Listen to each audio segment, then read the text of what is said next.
Ya teman-teman, sebelum kita memulai pembelajaran, mari kita mengucapkan salam bersama-sama. Tangan jari umat. Om Swastiastu. Assalamualaikum warahmatullahi wabarakatuh. Shalom, namo buddhaya, salam sejahtera bagi kita semua dan salam harmoni. Selanjutnya akan saya pimpin doa. Berdoa dimulai. Dengan penuh kerendahan hati, marilah kita awali kegiatan pembelajaran hari ini dengan doa agar berjalan lancar dan penuh makna. Semoga kita diberikan kejernihan pikiran, kelapangan hati, dan semangat untuk menerima ilmu dengan baik. Semoga para pengajar dapat menyampaikan materi dengan jelas dan kita semua dapat belajar dalam suasana yang positif dan saling menghargai. Mari kita jadikan pembelajaran ini sebagai langkah untuk tumbuh, berkembang, dan memberi manfaat bagi sesama. Doa ini kami panjatkan dengan tulus, semoga semua berjalan dengan lancar. Terima kasih, berdoa selesai. Baik anak-anak, bagaimana kabar kalian hari ini? Baik, Ibu. Baik, Ibu sangat senang mendengar kabar kalian hari ini. Semoga selalu diberikan kesehatan, kemudian diberikan kebahagiaan untuk menghadapi hari-hari kalian di kehidupan sehari-hari. Nah, jadi untuk hari ini kita akan membahas pembahasan yang cukup menarik dan bahkan sering kita temui di kehidupan nyata. Pernah nggak sih kalian kesel ngelihat orang kalau orang tersebut tidak menyapa balik ke kita? Pernah, Ibu. Nah, jadi sifat seseorang tersebut itu bisa disebut dengan tabiat. Tabiat itu contohnya orang tersebut cuek, orang tersebut ramah, atau orang tersebut pendiam. Itu yang dimaksud dengan tabiat.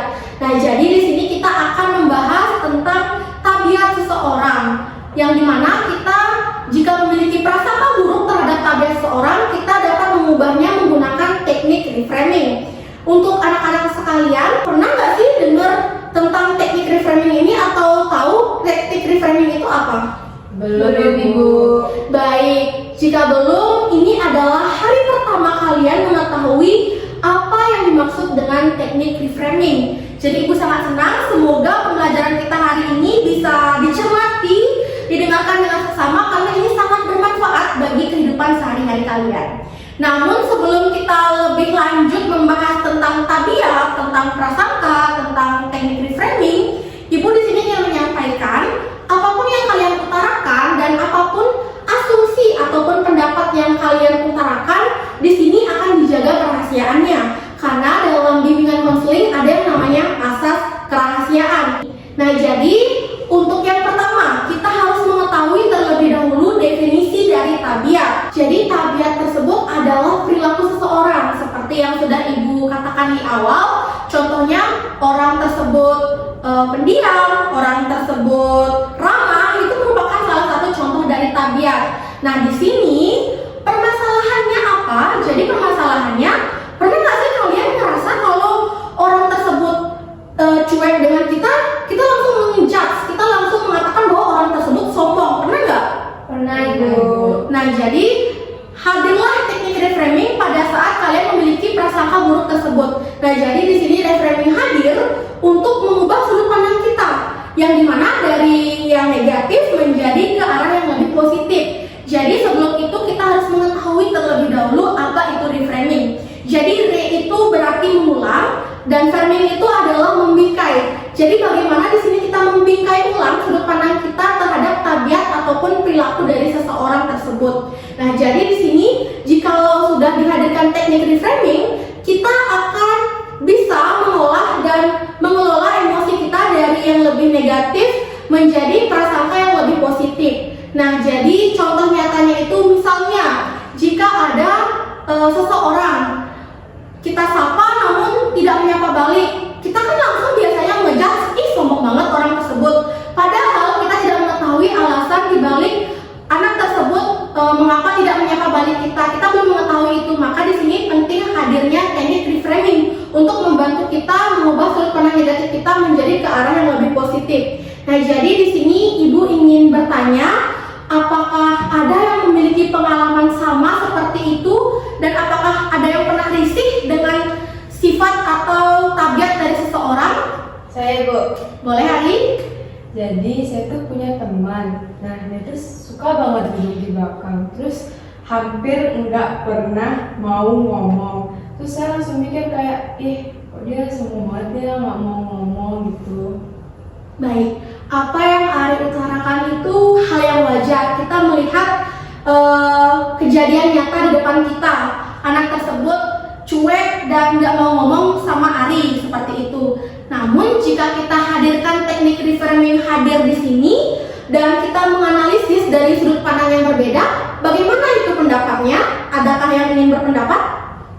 Silakan Ari. Oke, terima kasih atas waktunya. Jadi berdasarkan tadi yang sudah dibilang sama Ari, itu kalau saya berpikir mungkin dia temannya Ari itu kenapa selalu duduk di belakang, mungkin dia ada masalah dalam kesulitan interaksi sehingga dia tidak cukup berani untuk memulai komunikasi dengan temannya begitu. Baik, apa yang dikatakan Ayu Sari itu sudah sangat benar dengan menghadirkan teknik reframing ini untuk permasalahan ataupun kasus dari Ari, yang dimana kita harus melihat sudut pandang lain mengapa teman Ari tersebut berperilaku seperti itu. Kita sangat perlu menghadirkan teknik reframing ini hadir di sini untuk mengubah prasangka buruk kita menjadi lebih yang ke arah positif. Nah, seperti itu. Jadi setelah apa yang Ibu utarakan dan Ibu sampaikan kepada kalian, apakah kalian sudah sedikit memahami apa itu tabiat dan reframing? Sudah, Ibu. Baik, jika sudah, Ibu akan menyampaikan beberapa pertanyaan yang akan menguatkan pembelajaran kita dan pemahaman materi kita di hari ini. Untuk pertanyaan pertama, mungkin kita bisa gunakan kasus dari Ari tadi itu ya, untuk temannya yang cuek dan tidak mau berbicara dan mungkin prasangka awal yang tadi disampaikan Ari itu adalah anak tersebut sombong, teman Ari tersebut sombong, nggak mau ngomong sama Ari. Nah itu prasangka awal dinamakan. Nah, untuk pertanyaannya itu, setelah kita menghadirkan teknik reframing ini, apa analisis lain setelah kita hadirkan reframing ini untuk melihat lebih ke arah yang positif? Ibu. Silakan, Ayu Sari. Oke, yang tadi berdasarkan kasus yang Ari dan sudah saya sebutkan tadi, mungkin temannya Ari kenapa selalu duduk di belakang, selalu mungkin nggak ngomong sama teman-temannya, itu karena ada kesulitan interaksi sehingga dia malu untuk mulai berkomunikasi duluan dan mungkin dia memilih untuk diam di belakang dan menyendiri seperti itu.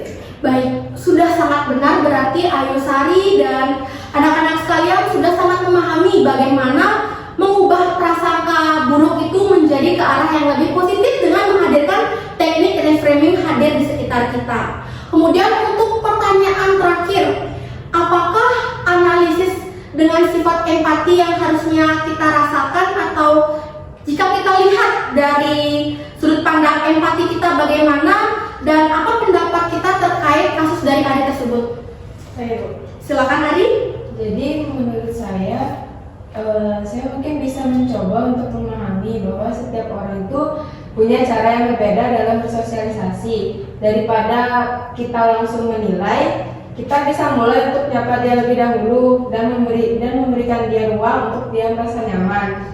Terus juga kita juga bisa melihat seperti apa situasi dari sudut pandang tersebut, bukan hanya dari perasaan kita sendiri. Ya, Ibu. Baik Ari, sudah sangat benar apa yang disampaikan oleh Ari, Ayu Sari, dan rekan-rekan yang lainnya. Jadi memang benar kita harus mengubah sudut pandang ataupun prasangka buruk kita terhadap perilaku atau tabiat orang itu menjadi ke arah yang positif, karena kita belum mengetahui apa latar belakang individu tersebut berperilaku seperti itu.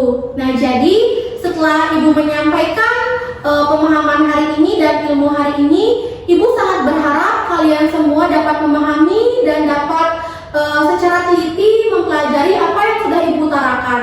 Nah, jadi untuk memperkuat pemahaman kita hari ini, apakah ada yang ingin mengungkapkan pendapatnya terkait kesimpulan apa yang sudah diambil dari pembelajaran hari ini?